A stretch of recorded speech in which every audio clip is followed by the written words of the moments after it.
Hey there, my name is Dr. Knott. This is Steve Jackson's Sorcery Part 3, and today we're well rested, we've got a lot of gold, still not having much in the way of rations.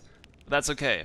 We experienced some magic the last episode, and I'm feeling good after dealing with that crazy, what is it, rock golem thing? I don't even remember what it's called, but the what's his face? Shadrach? Can't remember his name. Told us to go. Yeah, Shadrach told us to go north to the beacon. But what we're gonna do is actually head over to the tree first and see what that's about, because we visited this before and it was Shadrach in the previous, like in this kind of decrepit world. I'm thinking we're time traveling, like this is back in time. I'm not sure, because back when the plains were green and everything was lush. That's just a guess, I'm not sure, but let's go to the tree first. You head out across the prairie. The air moves a little, still icy, but fresh. You swat at pestering flies and midges. The dead tree you saw here earlier is now a young, strong sapling. In its shadow, a woman sits cross-legged, with eyes closed. Really? You watch the woman for a moment. She is breathing in and out slowly and murmuring under her breath. Perhaps she is praying? Around her neck she wears what looks like a giant's tooth on a leather string. A fleet of long, thin birds swoop and careen overhead, snatching flies from the steamy air. I'm not stealing the tooth from the woman. Are you kidding me? You approach the meditating woman and cough quietly. Greetings. The woman opens one eye, then shakes her head sadly. You're meant to be over there, she says, pointing a little way to the east. What do you mean? She shakes her head, opening her other eye. No matter, they tell me I will get better at divination with practice. She offers her hand. You shake her hand and she laughs. How very formal. Well met, stranger. My name is Althira. Welcome to Ishtara, the land of peace and plenty. Shadrach called this place Ishtara as well, you remark. Of course, such it is, she smiles. But I see from your bearing you truly are a stranger here. Ishtara is the ancient world, from the Zanzunu peaks in the east to the cloud-capped mountains north, and down to the South Sea. I am from Analand, you explain. She looks blank. You must have traveled far, she replies. She nods politely. Will you sit with me a while? You sit down on the long grass opposite her. She smiles at you. I need to practice my third eye, she says, tapping what appears to be a small gem stuck to her forehead. Perhaps we could play? And reaching into a pocket, she produces a handful of small stones. Swindle stones? You ask. She looks amused. Swindle stones? My teacher has used that name before. That is not what we call them here. They are mind stones. I try to read your thoughts as you try to read mine. Will you play? Let's not ask the stake, because I don't feel like losing anything. Let's just keep the conversation going. I am no telepath, you say. Nor me, but I am learning. Will you help me practice? I guess I have to. What is the stake, you ask? She laughs. Perhaps if you win, I will give you the dice. How is that? Okay. I'll play, you declare. Althira smiles. Thank you. You will find me a serviceable opponent, I hope. Althira counts out 4 dice each and waves at you to bid. Oh, don't worry, Althira. I am 0 for 2. I have not won this game yet, so here we go. Alright, so we've got 1, 2, 2 4s, 1 5. So let's start with... I'm gonna not say anything about the 4s first. Let's start with this. No, wait, that's a 4. Sorry. 1, 2, 2 3s, 1 4. Jeez. Okay. So let's start here. Clear your mind. What do you wish to find? People, magic, a good view. So 2 2s. I'll give 2 3s. I will try to see. For people, head north to Kariyama.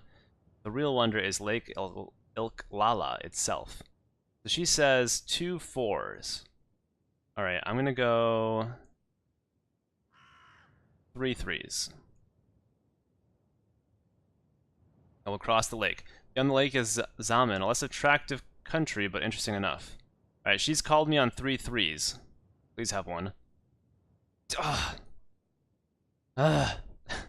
I feel like, you know, maybe that this is rigged. Because clearly the computer knows how much I have. I mean, that's not fair. Your mind is very confusing. I should be able to see clearly into it, but I can't. Oh, really? Mm. Alright. Whoa, you said 2 of those? Alright. 3 4s. That's a bit rough. I mean, I have it, assuming she'll know. 4 4s? Alright, I'm calling her on that. Oh my god, are you joking? Alright. Alright, here we go. I'm starting it. The issue is she knows I only have 2, so let's see how this goes. Alright, she's never been to Kari. What has she said? 3 1s? I'm going... See, the issue is I only have 2. Like, what am I supposed to do? I'm saying 3 1s. I'm calling her on that. She has 3 1s. I'm gonna... Alright. Alright. Good. So I got a 2 and a 4. She's starting with 1 4. I'll go 2 2s.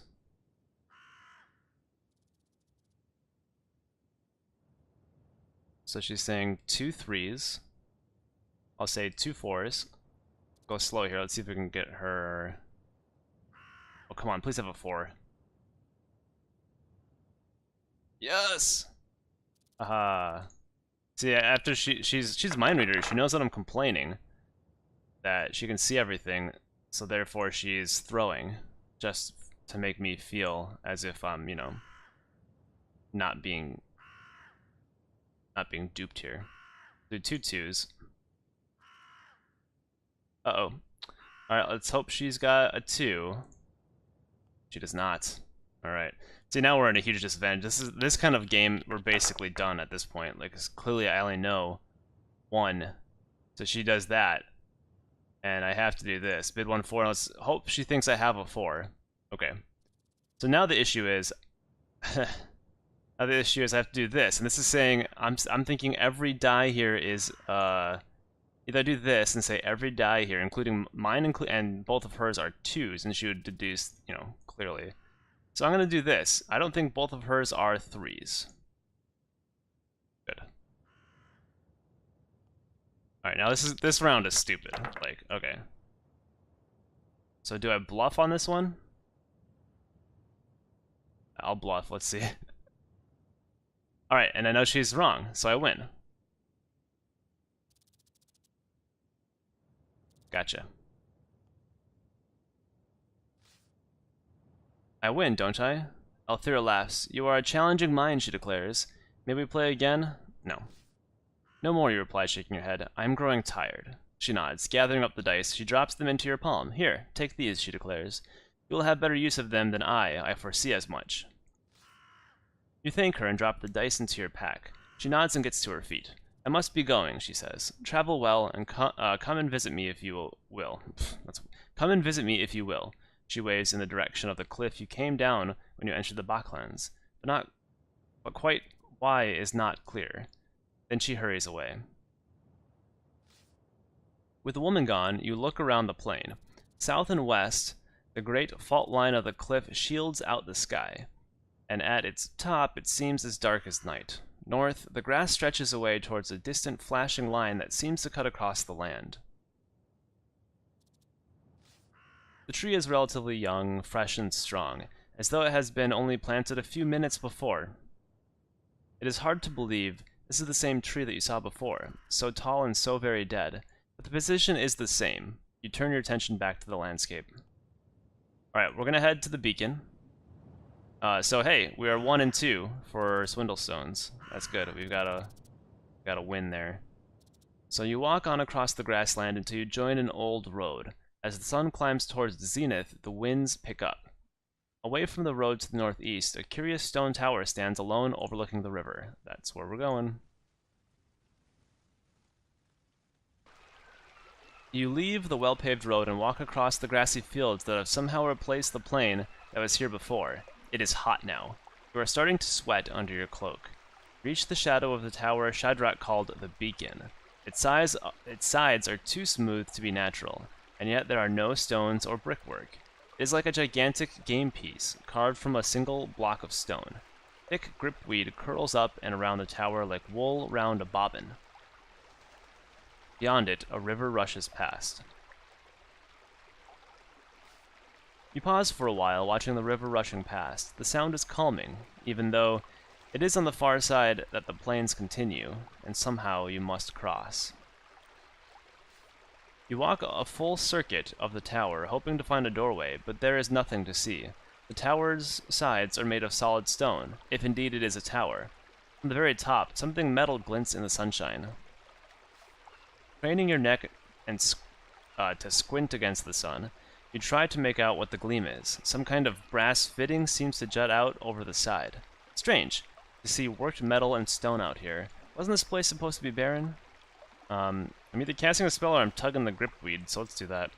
You give the gripweed shoots a sharp tug. The plant is tough as rope and seems to be firmly anchored into the stone of the tower.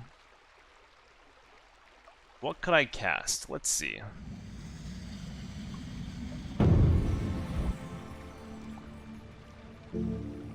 So I got Z-E-N.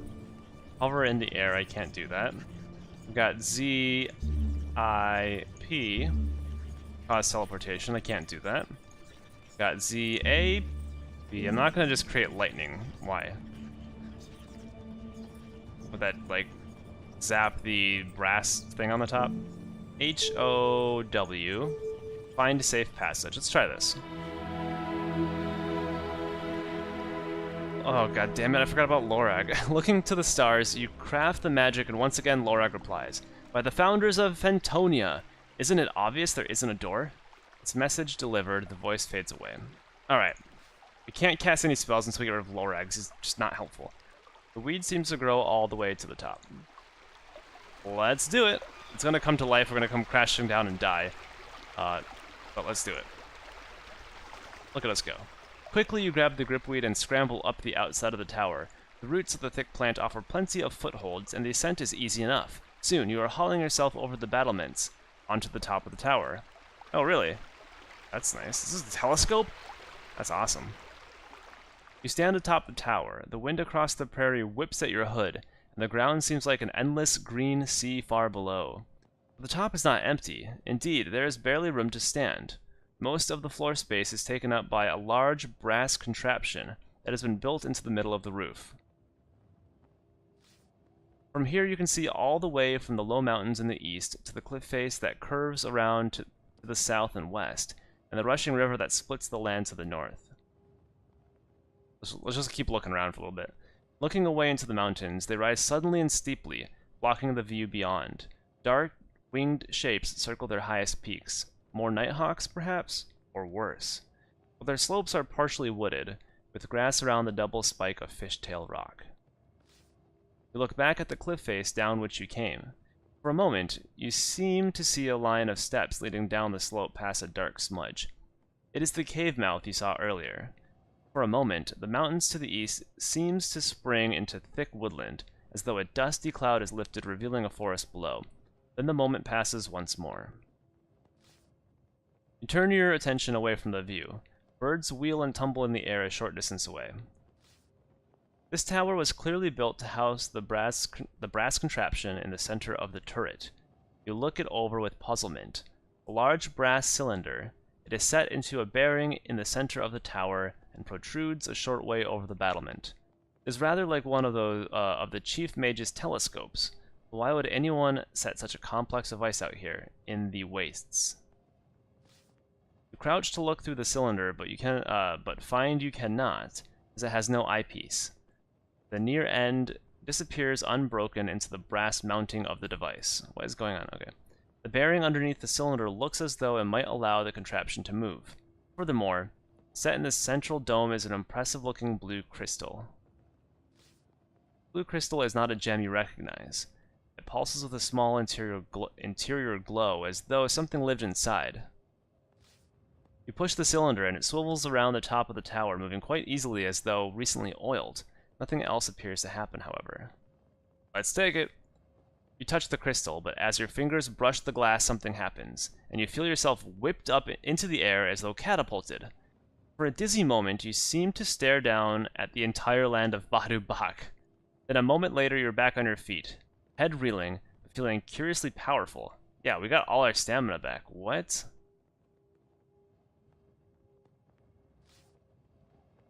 You reach out to touch the crystal again, only to catch yourself. The blue crystal on the contraption is flashing brilliantly. Then suddenly the cylinder ignites with a thick beam of syrupy light. The beam floods across the landscape, cutting through the mists and warping the view like a heat haze. What have I done? Oh, we have to go through. The land in the light of the beam has changed. It seems the magic you witnessed earlier is happening again. The view is now partially lit with the beam from the tower, and a different land appears in its light. Birds fly. Gentle wind stirs pollen in a haze. Careful not to touch the light, you examine the beam. It seems to come into focus a few cubits from the edge of the tower, and then floods outwards, changing the very color of the air as it goes. On the ground, you see dusty sand beneath its light, grass growing on either side. This must be the beacon that Shadrach mentioned. Oh, neat! So it, like... Look at that. So we can go across, probably not on the other side of the... Oh, we can. All the way on the other side of the mountain. So I'm guessing we have to light our path. So putting the beam into the already lit area turns it back. Interesting. So, like, look at that tree. That's pretty neat. So therefore, if we were to do something... So, wait. Oh, look at the bridge! Can I keep that bridge intact? How do I get over there? I feel like we need the bridge. Right? But this will give me that. Oh, interesting. So the question is, how do we cross... Oh, we don't need the bridge. There's no river there. We'd only need the bridge if there was a river there. Okay, so let's keep it to where it was, and we'll keep going, and we're going to keep all of these things that were broken, we're going to make new, like this. We can go to this thing back here, this house now instead of whatever that's supposed to be, and the next beacon, which will help us cross things, I feel like, because then, look at... It's cool, that's really cool, I like that. Okay, so let's, do that. You adjust the beam around its track, sweeping light over the land below. Let's go. With the beacon blazing away, you swing yourself over the battlement once more. After an uncertain moment, you find the gripweed and clamber swiftly down. That's cool. I like that mechanic. You scramble down the tower and drop the last few feet to ground level. South of here, the Grand Road runs from west to east along the plain. So the issue is, as we can see, there's river here, but if we go this way, there's no river. So unfortunately, we won't get to actually see what this guy's about. Actually, I wonder... Okay, so maybe I'll come back this way. What I'll do is take this beacon, shine it down this way to see what this is, and then, assuming we can cross this riverbed, dried up riverbed, we'll come back and see what that is. I'm curious. That's really cool. You return to the road. Mid-afternoon, heat makes the air sticky. From behind you, a voice says, "Excuse me." You whip around to find a small boy holding a gale horn in his hand. He pushes it towards you. "Where did you get that?" "You dropped it," the boy says. You nod your head in thanks. The boy smiles and puts the gale horn into your hands. Then he steps back and waits for something. I'll pay him some gold. You look in your pack for a suitable reward. 3 pieces! Fine. I know he stole it from me, but I don't care. Count out 3 gold pieces into his palm. The boy's smile grows wide at the sight. "Thank you," he breathes. "By Throff. I'm glad I followed you. I mean, that I was here. You know what I mean." He puts the gold into a pocket. You squat down onto your ankles to be more at the boy's level. He is clearly local and is likely to know a lot about the area. "Where are you from?" you ask the boy. "Kari," he replies, to your surprise, "but I run errands all the way to Tin Pang sometimes." "And where is Tin Pang?"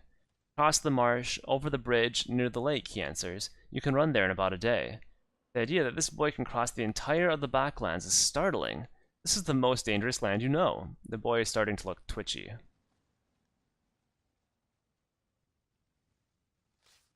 What do you know of the Seven Serpents? You continue. Nothing, he shrugs. Sounds like one of Shadrach's stories. The boy hops from foot to foot. So you know Shadrach? You ask. Of course I do, he replies. Everyone knows Shadrach. He's a brute and beats children if they make too much noise near his cave. Did not seem like a brute to me. He hates children, the boy replies. He says they are all thieves and villains. The boy smiles quickly. I have to go now. I really have to go. Where? I'm going back home, he replies, before they close the gate. The final nod, he in the other direction along the road. He runs? Anyway, it is only later you realize he somehow swiped the green-haired wig from your pack, that little punk. Alright, let's go out of this greeny stuff into the grossy stuff. The line of the road curves gently as you follow it. The surface begins to crack underfoot. Weeds break through as the stones crack. Soon, the roadway is lost under a layer of fine dust. The afternoon is starting to draw on. The line of this grand, wide road is all but invisible now. A little way off, a line of shadow marks a yawning fissure in the road. The fissure splits the earth where once the river ran. It is as though this plain were a plate, dropped in celebration of an Analan marriage. The canyon looks impossibly wide.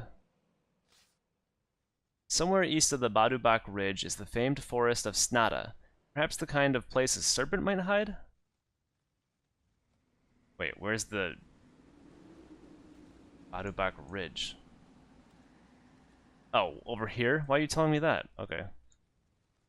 Let's see if we can cross this. If we can't, we might have to shine this beacon. Oh, that's gonna be a puzzle then. We'll have to shine this beacon. I don't know how we'd cross to get this, because we couldn't get this bridge and this beacon shown in the light. So let's see what we can do here quickly. The road meets the edge of the fissure. The wind picks up as the evening draws on. Soon it will be dark. The road comes to a stop at the edge of a wide fissure in the road and the ruins of an ancient bridge. Wind soars along the crack in the ground in front of you like a mockery of a river. You creep to the edge of the crack to look down into it. It seems to drop for miles, the sides plunging like a waterfall of rock. The bottom is lost in mist, and the rock walls seem quite sheer. There was once a bridge here. The road runs up to it, and a few stones push out over the yawning abyss. But it has long ago tumbled into ruin. Now it does nothing but give you an impressive place to look down. Suddenly, you see movement at the edge of the fissure. Some kind of long spike reaches up over the edge, bends and hooks into the ground, closely followed by another. Yeah, let's get out of here. You waste no time but turn, tail, and run. The creature, whatever it is out of the crack in the ground and coming after you. Let's go along the fissure. Should have... Jeez. Ew, gross. You hurry away down the road, and the bug scuttles along behind you, running along the inside of the fissure to keep up. It must be able to run much faster than you across the rock, as it appears a moment later, directly before you, jaws wide open. The creature raises its long, sharpened jaws, and seems to thicken its armor-plated hide. You steel your courage at the sight. This is a lynch bug, a ferocious creature that will be hard to defeat in battle. Well, we gotta do something to it, so let's figure this out. Try not to die.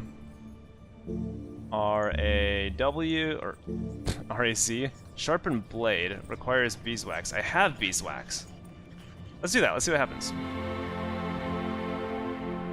Using a little of your beeswax, you coat the edge of your broadsword and then cast your spell. The blade flashes and glows. As the metal binds itself tighter into a razor blade edge, there is no more time. You draw your sword and wait for the creature to advance. I'm going to defend on this first one because it actually has more power, because I got some of my power sapped from me.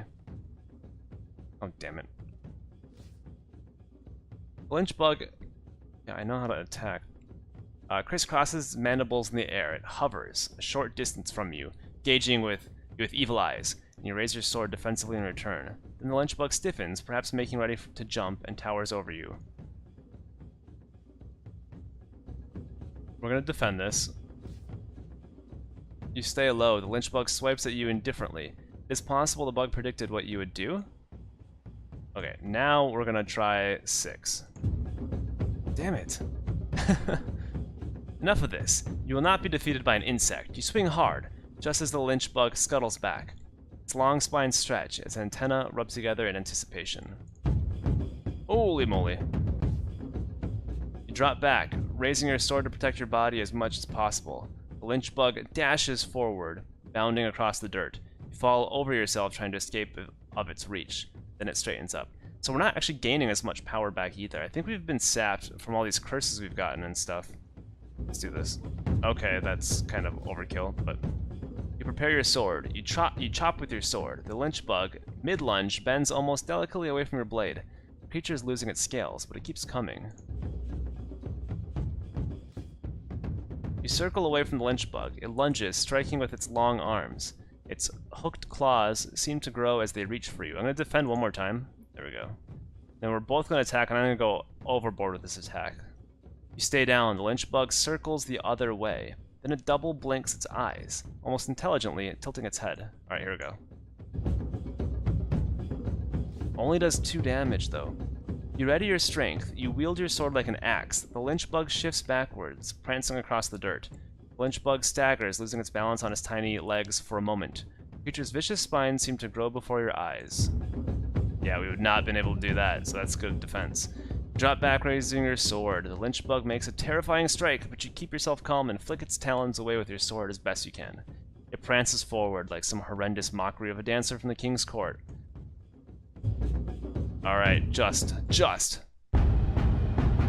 You prepare your sword. You bring your sword down, then your blade lands deep. You cut again, twist, and the lynch bug collapses into the dirt. Competent combat. You gasp for breath. The horrible creature is defeated. You look around once more. Winds groan along the canyon to the north. You think back to the childhood stories of the forest of Snada as you walk. An old forest, but not ancient. A place of wild beasts and even wilder magic. Perhaps someone there can help. Or perhaps its inhabitants will only mean you ill. Ugh. Alright, so... we're going to head back to the fissure and see if we can cross this. I think we can levitate and walk across. That's my guess. And then we'll go to this beacon. And that'll be what we do next time. So thanks for watching, and I'll see you then. Take care. Goodbye.